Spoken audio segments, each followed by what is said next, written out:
अर्जुन तथा सुभद्रा का पुत्र है मामा श्री। अर्जुन का सामर्थ्य लेकर जन्मा।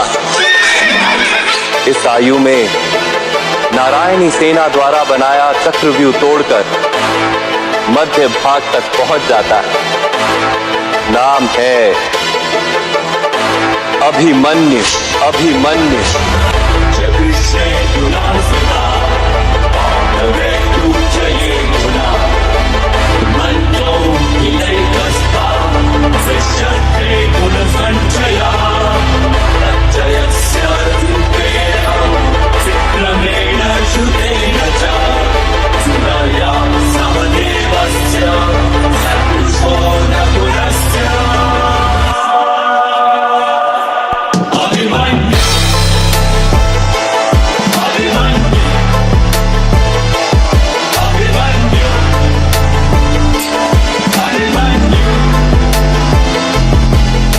हरण वो प्यासा रक्त का इतना ऐसा मंजर बना दिया। हुई हार निश्चित पांडवों की जब चक्रव्यूह को था रचा गया। वीर डरे महावीर डरे पसीने से लथपथ चेहरे थे। कैसे जीतेंगे जब अर्जुन भी रणभूमि से दूर गया। तभी आया वीर सेना को चीर ले हाथ धनुष तरकश में तीर ले। तेज ललाट पे अर्जुन पुत्र अभिमन्यु बोला हो गंभीर। मैं घुस ना जानू चक्रव्यूह में पर वापस आना जानू ना। पर वापस आना भी किसको मैं घुस के सबको मारूंगा। मैं चक्रव्यूह को भेदूंगा और प्राण दाव पे दे दूंगा। मैं रक्त की आखिरी बूंद तलक मैं कुरु सेना को रोकूंगा। सौगंध मुझे मेरे पिताश्री की धर्म को ना रोने दूंगा। जब तक ना होता सूर्यास्त मेरी श्वास में ना रुकने दूंगा।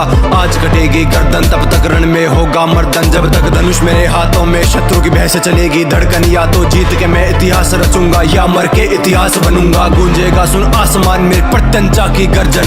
यदि घर में मिलते तो उपहार मांगता, किंतु समर में मिले हैं इसलिए प्रहार मांगता हूं। मैं पांडु पुत्र अर्जुन तथा यादव कन्या सुभद्रा का पुत्र अभिमन्यु मामा श्री कृष्ण की गोद में खेला हूं मैं। और आज मृत्यु की गोद में खेलने के लिए इस रणभूमि में उपस्थित हूं।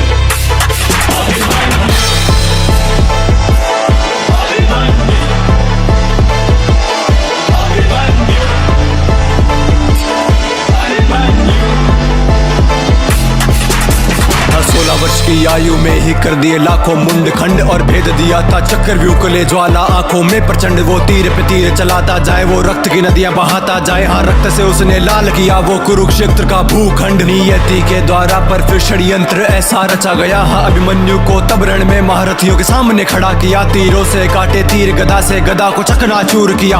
युद्ध हुआ भीषण उस शौर्यवान ने सबको हरा दिया। हाँ एक एक करके हारे तब धर्म का फिर था मार्ग लिया। और अश्वत्थामा द्रोण शकुनी ने मिलके प्रहार किया। वो अर्जुन पुत्र कांपा नहीं हर वार का प्रतिकार किया। फिर कर्ण शकुनी दुर्योधन ने पीठ पे उसके वार किया। तीरों से भेदा छाती को मारा गदा से जैसे हाथी हो। खंजर वो के जिस्म में ना मृत्यु फिर भी आती क्यों। तलवारों से किए घाव ने घावों से दी फिर पीठ भेद। मुख पे फिर भी हंसी वीर के मृत्यु का ना कोई खेद। ना पीछे उसने पग मोड़ा ना भाग के उसने रण छोड़ा। ले रथ का पहिया उठा हवा में शेर गरज कर वो बोला। कहते हो खुद को महाबली और खुद पे तुम इतराते हो। फिर नपुंसकों की भांति लड़ने एक निहत्थे से आते हो। ये मृत्यु है स्वीकार मुझे पर धर्म को ना झुकने दूंगा। मेरे पिता के माथे पर मैं तिलक कभी हार का ना लगने दूंगा। वो सूर्यास्त तक लड़के निहत्था वीर गति को प्राप्त हुआ। उस अभिमन्यु के आगे आज पूरा कुरुक्षेत्र था झुका हुआ।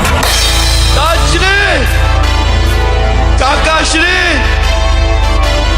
मेरे पिता से कहिएगा मैंने उनके नाम पर लांछन नहीं लगने दिया। और मेरी माता से कहिएगा कि मैं